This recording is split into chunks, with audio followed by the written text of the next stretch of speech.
I think it's time to just go ahead and get started. I'm going to say hello to everyone.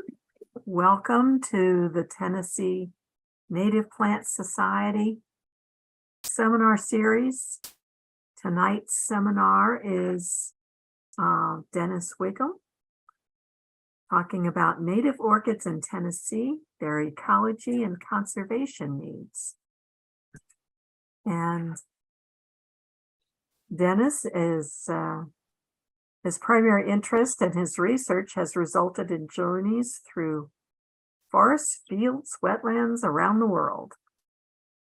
Explorations have led to studies of woodland herbs, including orchids, vines, wetland species, invasive species, and studies of forests in the tropics, temperate, and boreal zones. In recent years, studies of interactions between orchids and fungi have led in new and exciting directions. Dennis's current focus is on wetlands, including the role of wetlands associated with juvenile salmon habitat in Alaska, the rarest terrestrial orchid in eastern North America, and invasive species. His current passion is to establish the North American Orchid Conservation Center, which is an initiative of the Smithsonian and the United States Botanic Garden. Dennis is visiting us from Maryland, where he does some of his research, some of it in Alaska, and some of it any place in the world, I take it. So without further ado, I'm going to say welcome, Dennis, and I'm going to turn it all over to you. Thank you, Karen, and thank all of you for taking your evening and joining in for this presentation. We were talking earlier about some of the advantages of these virtual meetings, and at the Smithsonian, it's been the same for us. We have our scientific seminar series at our laboratory, but we also have a public seminar series, and historically that was mostly for local people who came to our facilities to listen to the talks.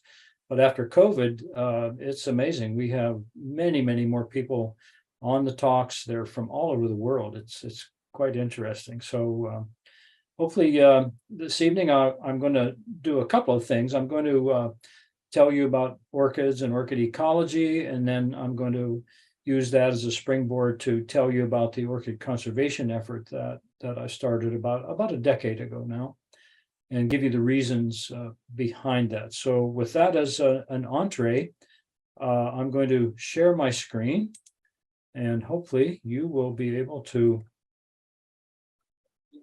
see the first slide. Is that good, Karen? Looks perfect. Okay, so this is me. I'm a senior botanist.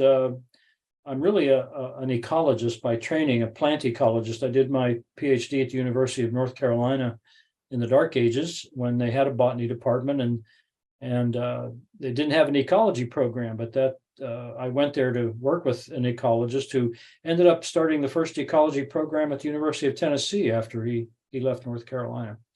And then, as I mentioned, about 10 years ago, I started an organization that's focused on the conservation of native orchids, and the part of the Smithsonian where I work is the Smithsonian Environmental Research Center. It's a group of ecologists working out in the water all the way up to the land. We do have people that do modeling. We have people that do molecular work. We have a wide range of skill sets, and main thing is we're all ecologists, and those are the kind of questions that we address.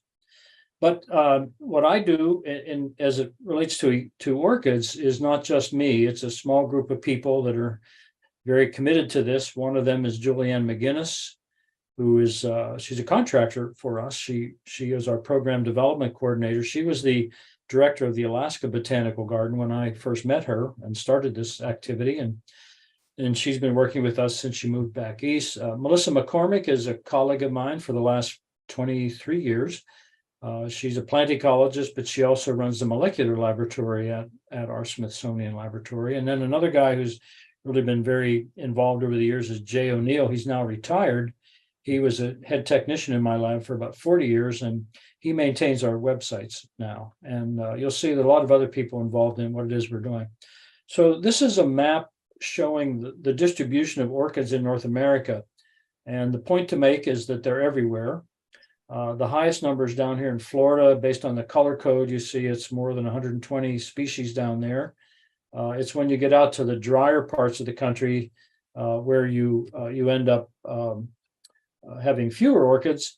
But even up in Alaska, there's almost 40 species up there. The part of the world that you live in, has, according to our website, has about 48 native orchids in Tennessee. So you're at the higher end, and obviously because you have a lot of different habitats there, that makes it a very great place. I went to a website to get some idea of what the situation was in Tennessee, and this slide and the next one, you're going to see orchids which are known to occur in Tennessee, but they are thought to be extinct now. And with this, I'm going to make the point that a lot of our native orchids are in trouble. So you can see here you have a wide range of species of the genus Spiranthes, Listera, Coeloglossum, Platanthera species, several of them here. That's the most species-rich genus of orchids in North America. The second slide shows one that's flowering here now, Pogonia, Cypripedium kentuckiense, Isotria medialoides, which I'm going to talk more about. Small world Pogonia. Here's another species of Spiranthes here, and you also have, that's the wrong name. That's Cypripedium regini there. But not all is lost, because it turns out that that little smiley up there with Isotria means that it's not extinct in Tennessee, and it was actually found again this last year on private property, and we're in touch with people who are trying to get the developer to set that area aside.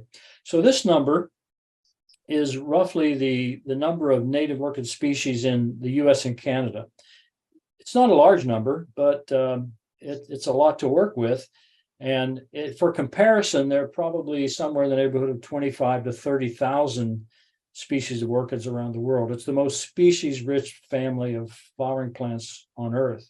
Lots and lots of orchids. There's been a lot of evolution. Now, if you look at the roughly 220 species that we have in the US and Canada, what percent of them do you think are in trouble some place where they occur?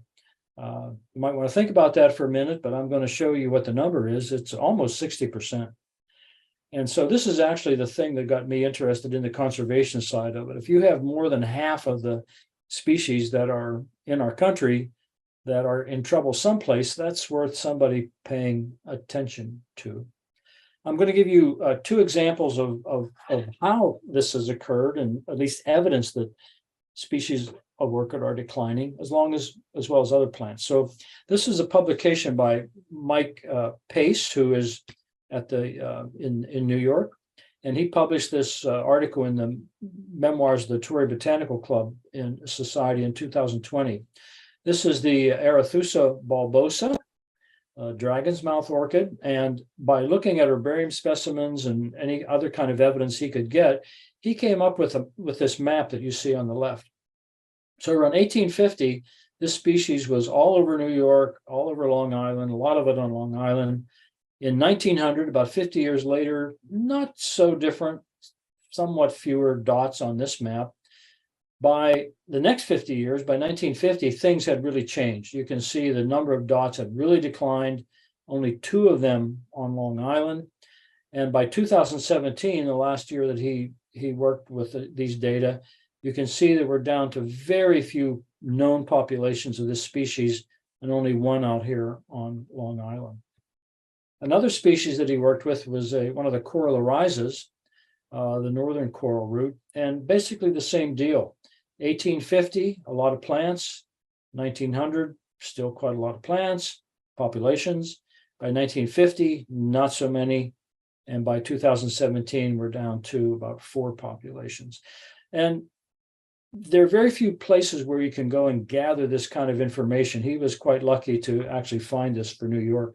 But my feeling is that this is the kind of thing that's been going on, and particularly in, since the 1950s, I think a lot of our orchids have been declining in areas where they occur.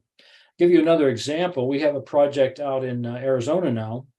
It's a landscape project. We're working with people out there that are trying to hold water on the land a little bit longer. And we think if that can be successful, we think that's also good for orchids, because it's very dry out there typically, and there aren't a lot of orchids. And so if you can create orchid habitat, that's got to be good. And we're working with this Canelo Hills ladies tresses. And it's only known in 4 sites in Arizona. That's, the world. That's the only place where it occurs. And last year we went out there to start this project. Here is the orchid. Here's one of the habitats. The flags show where the flowers are, or the plants are located. And but 2 of the sites where it's known to occur it's not there anymore. At least they haven't found it for years. And so one of the things we're trying to do is to understand its ecology, but eventually hope to restore it to at least the 2 sites where it's now not present. So I'm giving you these couple of examples just to make the point that I believe there's a critical need for the conservation of native orchids. And there are people that do this. There are different approaches to orchid conservation. I'm just going to describe them to you. I'm not going to show any pictures because of time limitations. So one way is to protect them by law. We have laws in this country, the Endangered Species Act, that protects plants and animals. A lot of some orchids are there. Internationally, there's the IUCN Red List. All orchids are on this list. This is to regulate the international trade of orchids. Some organizations are involved in conserving land where orchids occur. One organization is the Orchid Conservation Alliance, which is based in California. They mostly do their work in Central and primarily in South America. You would think that botanical gardens are places where we could conserve native orchids, but in fact, that's really not happening. There are almost all of the major botanical gardens in the US have orchids, but many of them have no native orchids. And if they do, they'll have maybe 1 or 2 species. Really it's not conservation, it's just sort of showing orchids. And then there are a few organizations that are involved in the restoration, knowing that some orchids are in trouble. One of the great projects is down at the Fairchild Tropical Garden Tropical Botanic Garden in Miami. They have the Million Orchid Project. I would encourage you to get on the internet sometime and learn about that project. There are a lot of efforts in the middle part of the country to restore the eastern prairie fringed orchid. And there's a colleague of ours in Singapore that is committed to restoring native orchids there. He's learned how to grow them in his greenhouses and laboratory, and he attaches them to trees out on the streets in Singapore, and it's an incredible sight. So there are examples of orchid conservation, but there really is nothing in the US that is at the scale of the entire country, and that's why I started this North American Orchid Conservation Center with some initial money from the Smithsonian, and the US Botanic Garden was very helpful at the outset. This logo is actually meaningful, and I hope you'll understand it by the time I finish tonight. So if you're going to conserve native orchids, you have to know something about the orchid, as shown here. I'm going to go into quite a bit of detail about the fungi that orchids need, and so you have to be able to involve the fungi in the conservation of the orchids. And of course, these 2 things have to occur in nature, and so the environment where the orchid occurs has to be just right, and that's what the leaves represent. That's an ecosystem, and I don't believe we'll accomplish this unless we involve a lot of people. So a lot of my time is spent in trying to identify individuals and organizations that are supportive of what we're doing. Our mission is very simple. We, in the end, want to conserve all of the native orchids in the US and Canada. Eventually, though, the model that we have, I believe, is global in context, and we can work outside of the boundaries of the US and Canada. So we employ an evolutionary and an ecological approach to the work that we do. And one of the things that's important is genetic diversity. So my guess is if you have an orchid in Western Tennessee and you could, in a population, and you could analyze its level of genetic diversity, and you had that same orchid occurring in Maine, and you did an analysis of the genetic diversity of the ones in Maine, they're going to be different. And so one reason to capture the genetic diversity of the orchids is that you want to work local. If we're going to do something in Tennessee, we want to work with material from Tennessee. If we're going to work in California, we want to work with material in California. Some orchids have very low genetic diversity. This is an example of the small world pogonia, which is federally threatened. So anywhere this occurs on public land, you can't collect it. You can't do anything with it. It's protected by federal law, and many states also protect it. So the populations are small. It's not a very common plant. You don't find it very often. Its genetic diversity is low because it's selfing, it's inbreeding, which is one way that plants lose a lot of their genetic diversity. And we know that the southern populations, based on some work that Judy Stone did, I reference her article down here, shows that the southern populations are really depauperate. They have low genetic diversity. And this is a map showing the known distribution of Isotria. It's an eastern species. It occurs in eastern forest. It was last seen in Canada in 1998. So as far as we know, it's extinct in Canada. And it was found in Vermont and Tennessee in 2022. It was thought to be extinct in Vermont. They found one population, and I mentioned there's one population that's been found in your state also. So we don't know how many orchids are in this category, having low genetic diversity. That's some of the work we're trying to do. I'm going to show you something that I hope you'll think is interesting. How do you find these orchids? Well, you can go out in the woods and you can spend a whole lot of time searching, and that works. But we've recently been working with the Fish and Wildlife Service on training dogs to smell orchids. And I'm sure you're all aware, going through airports and things like that, that they can train dogs to find all kinds of things. I'm going to show you a very short video of dogs finding this Isotria orchid at Fort A.P. Hill in Virginia, where we're going to go tomorrow. So you'll see the dog coming in on the right. It's been trained not to identify the flags. That's where orchids occur. It's only been trained to smell the leaves of the orchid. And when it finds it, it sits and gets a reward. And this work is continuing with the Fish and Wildlife Service. There are some orchids that have a lot of genetic diversity. This is one that many of you in Tennessee might have seen. This is the pink lady slipper orchid, Cypripedium ecology.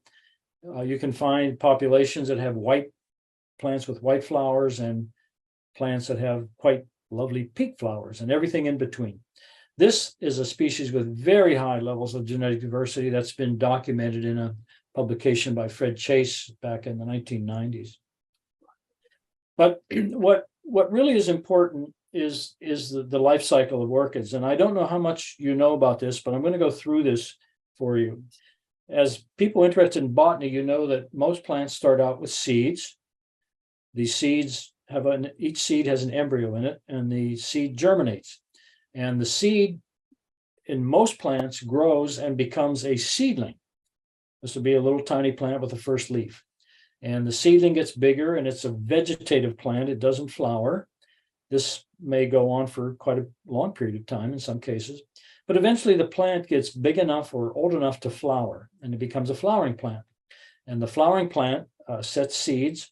And so this cycle begins over and over and over. So to have a sustainable population, something that will go on and on and on, plants have to go through all of this. But orchids are a little bit different than just about every other group of plants on the planet, in that they have a stage between the seed and the seedling that is called a protocorm.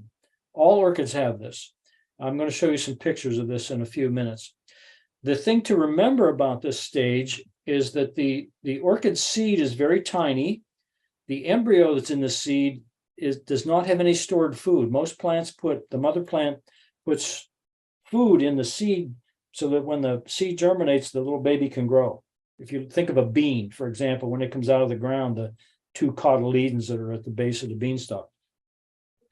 The thing about this stage in the life of the orchid, though, is it's not green. It cannot make its own food. And as people interested in botany, you know, plants photosynthesize, right? So if an embryo germinates, becomes a protocorm, and it's not green, how does it ever become a seedling? How does it grow if it can't photosynthesize? I'll answer that in a minute. But orchids also have a dormant, many species, we don't know how many now, have what's called a dormant phase. And the deal here is that these plants can stay underground for different periods of time. That pink lady slipper I was showing you a picture of, we know from work that a colleague of ours has done at the University of Maryland, that those plants can stay underground for up to 25 years. So when you think about that, how does a plant, a green plant with leaves, stay below ground, never appear for decades, and then all of a sudden appear? How does that work? Well, it turns out that's where the fungus comes in. So all plants on Earth interact with fungi. And the interaction in most plants is beneficial to the green plant as well as to the fungus. That process is called mutualism. And orchids are no different, except it's not really mutual in the sense for orchids. So fungi interact at every life history stage of an orchid. So if you go out and collect an orchid in nature and analyze that plant, very likely you're going to find that it has a fungus associated with it at almost all stages. This evolution of plants having these interactions with fungi and having these stages that are not green, protocorms and dormant plants, has really blossomed in the orchids. There are many orchid species that have evolved to have no leaves at all. They go through their entire life without photosynthesis. And again, how does a plant do that? It turns out it's that the orchids eat fungi. So they interact with the fungi. As far as we know, they give very little back to the fungus. They really just take advantage of the fungus. The group of orchids which don't have leaves and interact with fungi at every stage of their life and depend on it at every stage of their life, there's a term for that. It's called mycoheterotrophy. And this has evolved in different groups within the orchid family. The Corylorhizas are probably one of the better known genera in our world. But we know that from our work and others that at all life stages, there are fungi associated with our native orchids, so that they get some of their carbon from photosynthesis and they get some of their carbon from fungi. That's called partial heterotrophy, partial mycoheterotrophy. This is an example of that. So here are different species of the genus Corylorhiza, and they represent a spectrum. Over here on the left, this group are, the green represents they photosynthesize, they have leaves. The ones over here on the right, this is the common one in our forest where I work, doesn't have any leaves at all. And you can see there's no green down here on this side. And so from left to right, what you're looking at are a group of plants that in some cases, they really rely on photosynthesis. And on the other hand, they rely on eating fungi, and there's everything in between. And that's sort of represented up here, where a plant that gets all of its carbon from photosynthesis is called an autotrophic plant. And then as you go over here on the right, this is fully mycoheterotrophic. And that's an example that is Corylorhiza odontorhiza, the autumn coral root. Now I'm going to tell you a little bit about these early life history stages. We knew very little about this stage in the life of orchids. Most of what we knew for a long time was from laboratory work, and these photographs are taken in the laboratory. These are 4 orchids that occur in the forest where I do my work here at the Smithsonian. This is an evergreen species, Goodyear pubescens. This is a species that's blooming now, Liparis lilifolia. It has spring comes up in the spring with leaves, lasts most of the summer. Aplectrum hyamale, the putty root orchid, is one that has a leaf in the winter, but not in the summer. And then here's this Corylorhiza, this mycoheterotrophic one. And what you can see in these pictures are, I've drawn arrows to the seeds with an embryo in the seed. Here's one up here, here's one over here. And once those seeds germinate in the laboratory, growing them on agar, where we know what goodies to give them, they grow into these protocorms. And you can see the protocorms come in different shapes and of course different sizes. But you see they're not white, they're not green. So we can also do this put fungi in with these seeds and grow the protocorms with the fungi too.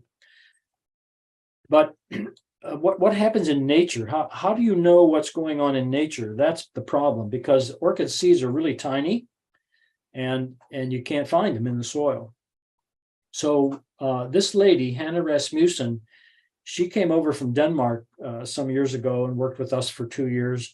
She was one of the leaders in training people and getting people interested in the fungal side of this story. And she and I were wondering if there's some way we could really study orchid seeds in nature. And we came up with this idea here in the lower left, where you take plankton netting, basically something with holes in it that are small enough that the orchid seed won't fall through it. You put the orchid seeds in it, fold it over, and put it into a slide mount. And then you can put these out in the field and retrieve them at different times. And you can learn a lot from that. So here's Melissa McCormick, my collaborator, working with Isotri in West Virginia. And here's a box with the seed packets in, and we're putting them in the soil, in a very shallow soil. So these seed packets give us two kinds of information. If we open up one of the seed packets and we see germination, we know the seeds have germinated. And one of the things that we have been interested in is how long these orchid seeds can live in the soil. And most people thought they were very delicate and didn't live very long. Well, we know now that's not the case. Orchid seeds can live, they're tough. They can live a long time in the soil, up to decades. The other advantage of using this technique, which has been adapted all around the world now, is if you open up a seed packet and you find a little baby orchid like this one, here's the first leaf, here's the first root. This part of it here is the protocorm.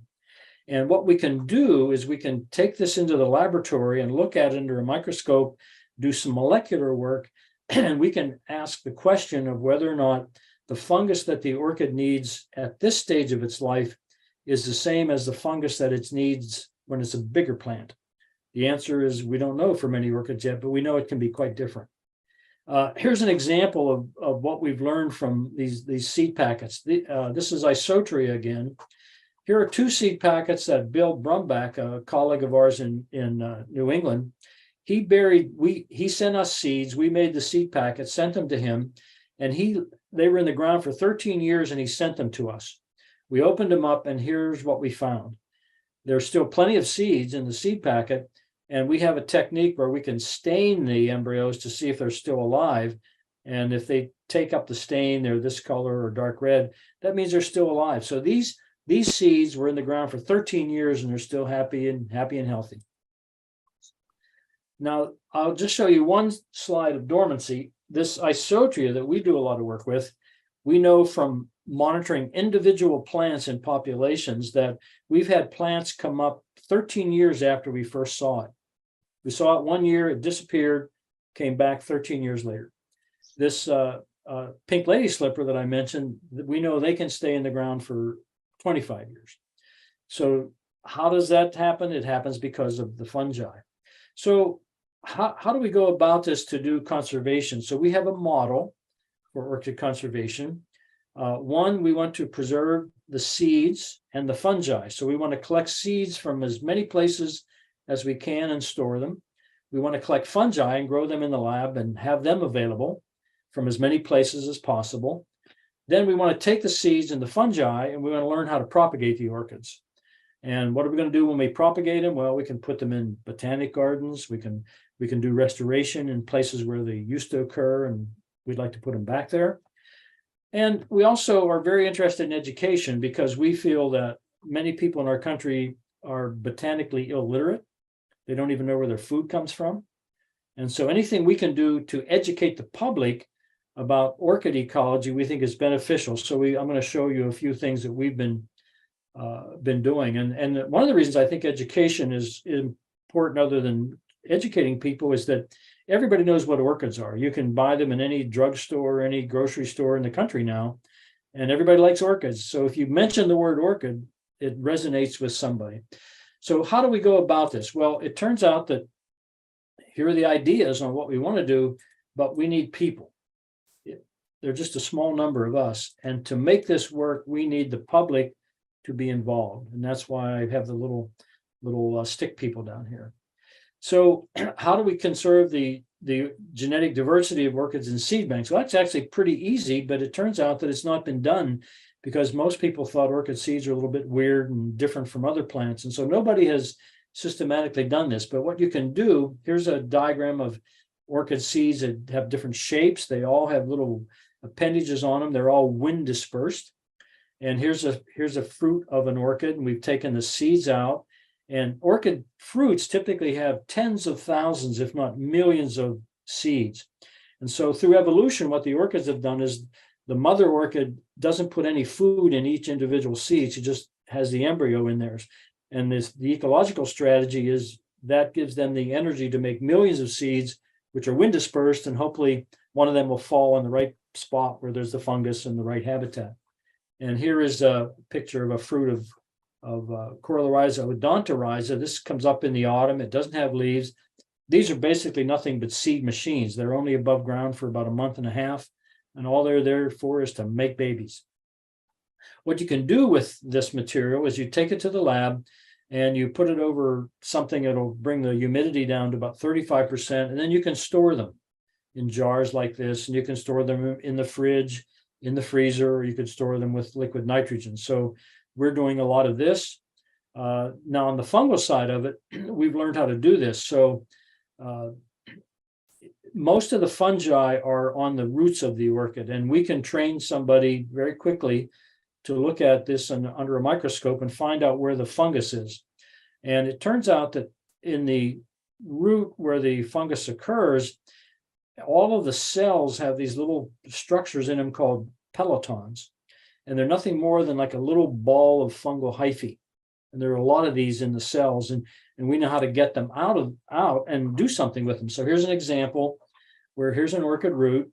We take that to the laboratory, look at it in a sterile hood under a microscope, and under the microscope you can see the pelotons. They're here. We've basically torn the root apart a little bit. Then we can take that and wash them, and hopefully they're sterile, put them on agar, and then if we're lucky and the orchid hasn't yet started to digest the fungus, we can actually get the fungus and grow it, and then we can store them in the lab. And we have the largest collection of orchid mycorrhizae in the world in our laboratory, well over 1,000 specimens. Well, what do we know about this? Well, it turns out that we know very little about orchid fungi because they're not typical fungi. Most of them are not mushrooms. They're just some other structure, hard to see in the forest. And so how do we know what we have? How can we identify it? Well, what we do is we take the fungus that we've been growing and put it in liquid culture, growing it. Basically, it's the same. The liquid is the same as this. It just doesn't have the agar in it. We let the fungus grow, and then we extract the DNA. And that's what these things represent. So we extract the DNA, clean it up, and then we send it to a laboratory. In this case, mostly it's a Smithsonian lab in Washington. And they send us back information. They send us back this kind of stuff based on what you see here. And what we do then is we take this information and we compare it on the internet with what's known for other fungi around the world. And that way we can determine what we have. And so far, about 95+% of everything we've analyzed is new to science. They've never been identified, but they fall within very distinct groups of fungi that are fairly well known. So here's an example of how we store the fungi on these racks and slants. We can store it in the lab, in a fridge, in a freezer. We not yet at the liquid nitrogen stage. I'm not sure we'll ever get to that because there's some evidence that that may not work so well. So we use molecular techniques to identify the orchid mycorrhizae. That's the term that is used for them. for all fungi that interact with plants are called mycorrhizae.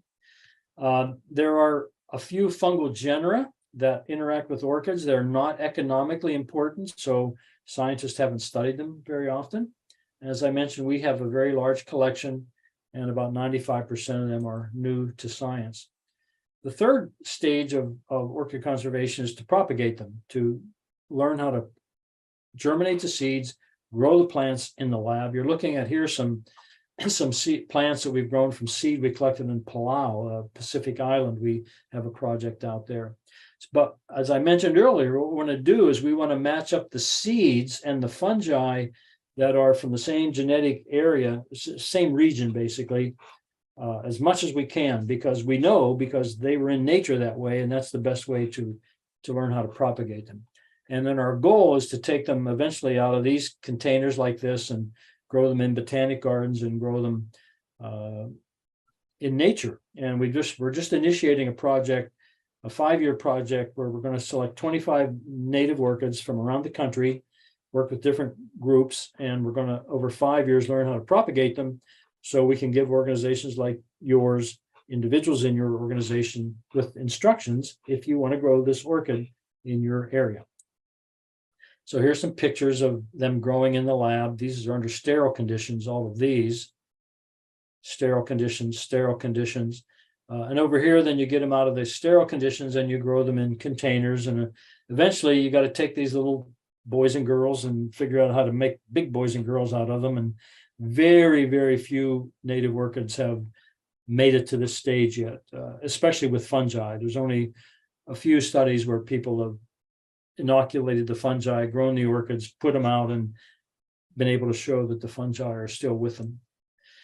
Well, there's huge potential in this, not only from a conservation perspective, but from a horticultural perspective. Here are just some pictures of some of our native orchids, mostly the lady slipper orchids and the platantheras, that have enormous potential to be used horticulturally around the country. Now, the reason I mentioned this is if you go back to those slides I showed you of in New York where the orchids are disappearing, I think that if we can figure this all out, what we can do is we can work with people like you to grow these things in your gardens, and we can put orchids back into the landscape to create sustainable populations so they have a chance to spread on their own.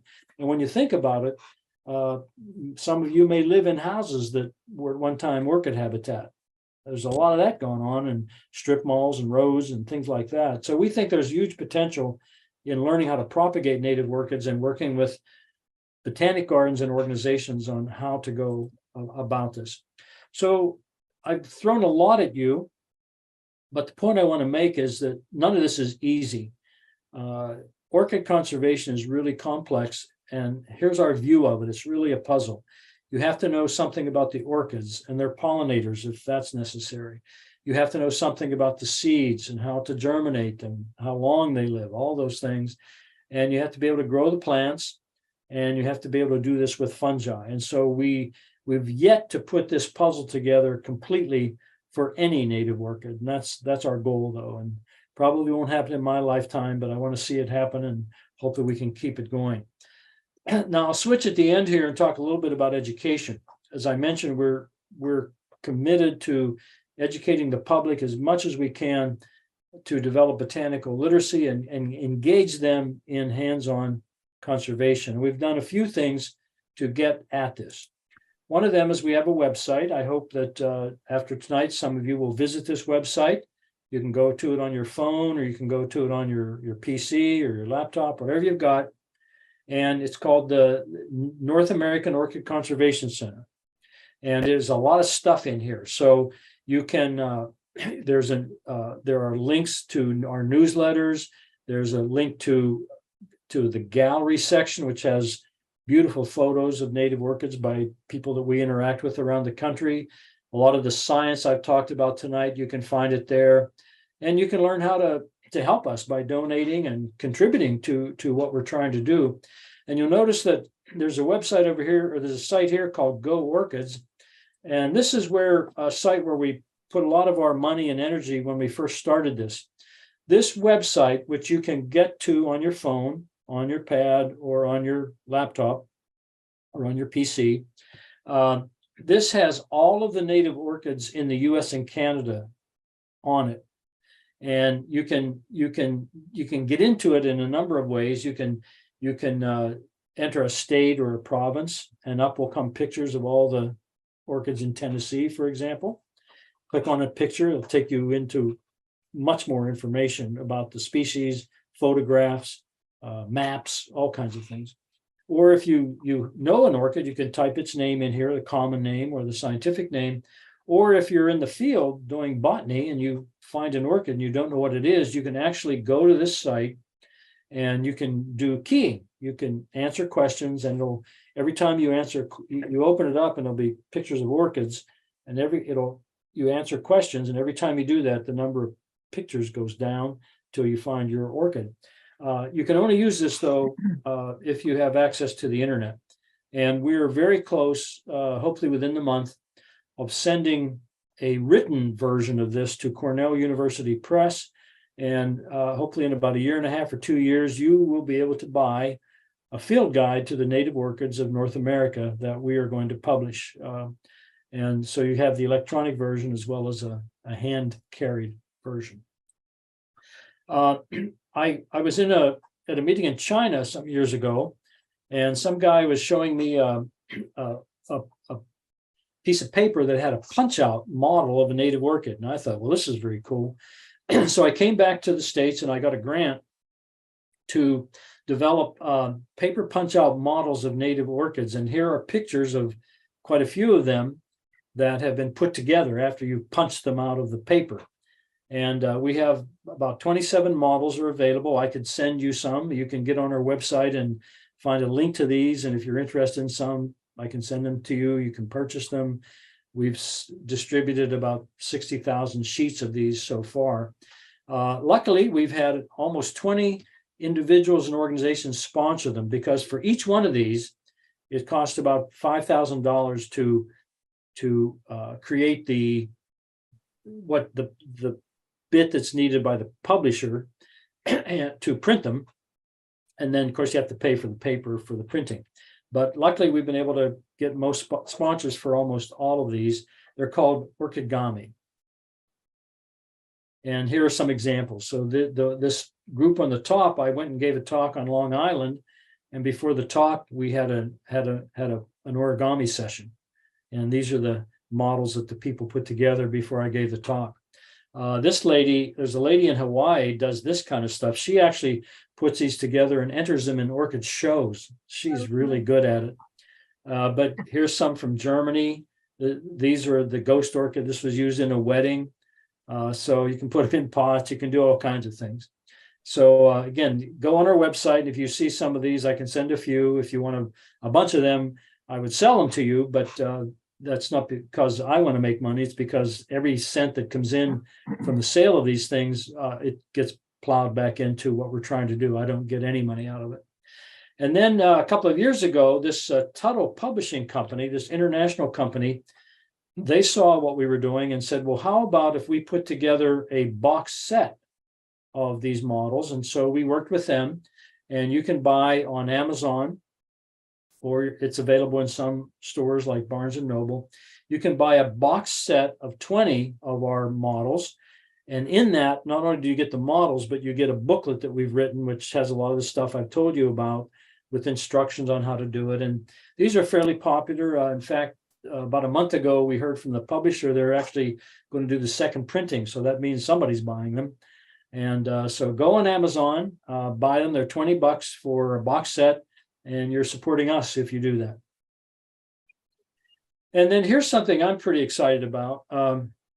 We worked with these people at the Fairchild with the Million Orchid Project, and we came up with this thing called Orchids in the Classroom, where we have developed protocols, methods, all that stuff for working in mostly middle schools, where we work with the teachers, we train them, and we give them material, we give them the orchids and the fungi, or whatever the experiments are, and the kids set up the experiment, and they run the experiment and they report the data. And we've piloted this in the DC area, and it was very successful. The kids loved it, teachers loved it. And we just recently got a grant, a $500,000 grant for the next several years. And we're going to take this program again in the DC metropolitan area, but we're going to take it to Alaska, to Delaware, and Minnesota. And my vision for this is that once this really takes off and everybody knows how to use it, this could be the STEM equivalent that schools use to get kids excited in being little scientists and working with orchids and helping us, because we actually have them do experiments with these things. Okay, so I've talked a lot about what we do. This is just give you some idea of who we work with. So part of my job the last 10 years, and Julianne McGinnis has been to find collaborators around the country. So this is just a map and a listing of some of the organizations that we have collaborated with. The collaborations can be of different types. Some people collaborate by sending us a check every year. That's great. Some people collaborate by having members who collect orchids, seeds, and roots for us, and we can process them. So we'll work with just about anybody that wants to help us in one way or another. So the take-home message from my presentation is that orchid conservation is important. It's not easy. It takes a community of citizens like you, committed organizations like yours, to conserve our native orchids. And eventually, I think that in addition to citizen scientists, that botanic gardens and horticulture are going to be very key to our ultimate success of restoring and conserving native orchids. And the other thing I have to mention is that there's no public money in this. The only federal salary is mine. And luckily, I'm an old guy, and I've been at the Smithsonian for a century, and I'm at a place where I could do this and still do my science and publish, and everybody's happy, but I could do this. But Congress isn't going to give us money to do this. So to make this successful, we need folks like you and others to help us through gifts and grants, which we look for and write. So I'll end with a collage of some of our native orchids. I will put up our mission again to conserve our native orchid heritage. And I'll give a few thanks to people who have really helped us do this. The United States Botanical Garden, there's been a suite of directors that have helped us over the years. We've got a very new relationship going with Smithsonian Gardens. Joy Columbus is their new director, and she's very excited to work with us and integrate this into what they do at the Smithsonian. The Natural History Museum's been involved with us. And there are a couple of botanic gardens that we've worked with closely, the University of Minnesota, Chicago. One of the most interesting things is this program at Illinois College, and that Larry Zettler started, which is an undergraduate institution, and he trains more undergraduates to go into ecology and orchid ecology than anyone on the planet. And there are a bunch of other folks. I want to talk about Helen Horowitz. She started our first little endowment, which we get some money to do what we're doing every year. And there are people that are really committed to us, like Charlie and Trudy Hess in Texas. And then, of course, there are other folks at the Smithsonian who have worked with me and continue to work with me. So with that, I will stop. If you're interested in what we do, you can sign up for our newsletter. All you have to do is get on the website and click news, and you can also send an email to Julianne McGinnis, and she will sign you up for our newsletter and our annual appeal that goes out in the autumn. So with that, I will stop sharing, and we'll return to hopefully enough time for a few questions if you all have any. So thank you very much. There is one question already, and that is from Toby. Is there any information regarding the effect of rising soil temperatures on fungi? Not that I know of, but you really hit on a very good point, which fungi are probably the weakest of the two members of this interaction that occurs. So when the environment begins to change, well, we've experimentally done this. We know the fungi are the first things to go. And if you don't have the fungus, you can't have a sustainable population. As far as I know, there have been a couple of European authors who have looked at this issue, not so much soil temperature, but just global climate change, where they've looked at the distribution of orchids where they occur now, and they've looked at climate models and said, well, how's that all going to change? And what's going to happen, of course, is that orchids are going to move north and up on mountains. And so there have been some predictions about this, but nobody has looked at it experimentally as far as I know.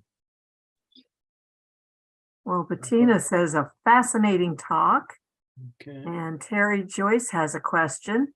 I have a group of yellow lady slippers given to me in 1918 when the owner was retiring and leaving his property.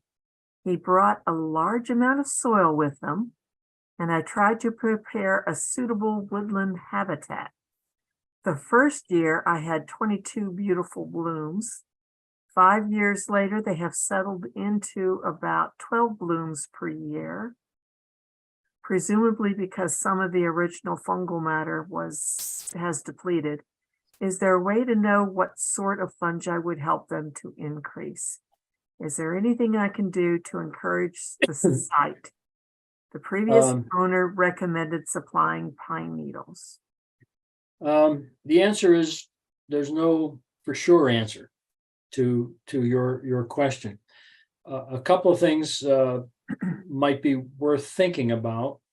Is the area where these orchids occur, is it getting shadier? So one thing you might do is, if it's getting shadier, is to do a little thinning of the understory or maybe even branches in a canopy tree. That could, we've done experiments with that, and we know that getting a little more light is beneficial to the orchid. On the fungal side of it, that's a tough one. There's really no information on what you can do to assure that the fungi that the orchid needs stays there in abundance, other than keeping the habitat about as close to what it should be originally or was originally. We're doing some experiments with Isotria now that give a little bit of a hint.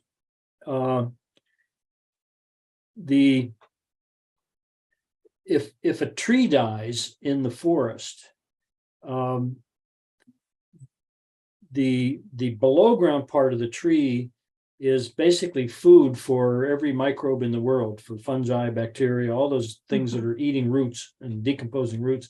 And we have shown that for Isotria, that when a tree dies, the amount of fungi in the soil increased by about 10x, 10 times. And when that happened, we had, in one population where the tree died, we went from 2 plants. It had started out with about 20 plants, went down to 2, and after the tree died, within 3 years, it was up to 80 plants. And those 80 plants clearly were plants that were dormant. Some of them could have been some seedlings, but mostly dormant. So we're actually doing tomorrow. We're going to be going down to AP Hill. We're doing experiments in 2 national parks, or 1 national park and a military base, where we are experimentally girdling a canopy tree, and we're going to test this hypothesis. And some people think that you can increase the fungi by putting wood chips, or in your case, pine needles. Pine needles probably not for the yellow lady slipper. To me, that doesn't seem to be the right thing. I would think some other leaves, but not pine needles. Any work on Platanthera integra? Not that I know of. Terry Joyce said 2018. She'd first written 1918. Now it's 2018. Oh, I got you. Okay, I got you. Okay. She says, I have some decaying wood at the site. That's good. I mean, you can't go wrong with that. I don't think that's a good way to go. Yeah. But I would look at light. Maybe trying to open up the canopy a little bit. Go ahead, Alice. Hello? Go ahead, Alice. When I came to this country in practically 1959, I got very excited to find on my property Corallohitza Wisteriana, which needed to be identified by someone else because I didn't know any knowledge of it. So after the years after that, I marked the spot where the plant or plants came up. Never did I find the orchid at the same spot again. And altogether, as theory seems to be, as the soil darkens or the material, the woods darken, the Corallohitza has practically disappeared from that area. Yeah, you've hit on a very interesting point. A lot of orchids, some orchids where you see them, that's where they stay year after year after year after year. There are other orchids which actually move around. I think the individual plants don't live that long, maybe 3, 4, 5 years, something like that. And but remember, these things all have wind dispersed seeds. So that Corallohitza Wisteriana, if you have one plant that produces fruits, it's probably producing 1 million seeds, which are being dispersed locally. And those seeds have the potential to form new plants. The Corallohitza that we work with at our property, the same thing has happened. We have this big area, which is about the only place where the Corallohitza occurs, and we've divided it into squares and things like that. And we count the orchids and measure them every year. And over the 20-25 years we've been doing this, the number has really declined. So something has happened. We have some ideas. But the other thing is, we think this goes back to this idea of climate change. It's drier where we are. And the orchids have moved from one part of the plot down to the lower part where it stays moisture a little bit longer. So orchids are dynamic. They're going to change over time.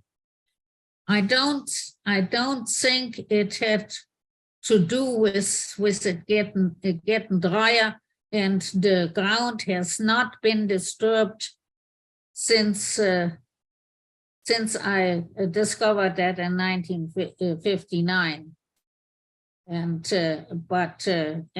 there's a lot more natural plant material naturally from the foliage, because the trees were already large, and the trees got larger and very large that they fell over by now over the decades. Yeah, there's another thing that's happened in many of our forests that we don't fully understand, and that is that many of our forested habitats have been invaded by non-native earthworms. And in the place where I work, there are, I don't know, 5 or 6 native earthworms, but we have about 35 species in the forest. And those earthworms are, they turn over the soil, they turn over the leaf litter, but what they also can do when they're eating the soil and the leaf litter is they can eat orchid seeds. And so the orchid seeds pass through the body of the earthworm. When they come out the back end, some of them are not the way they were when they went in.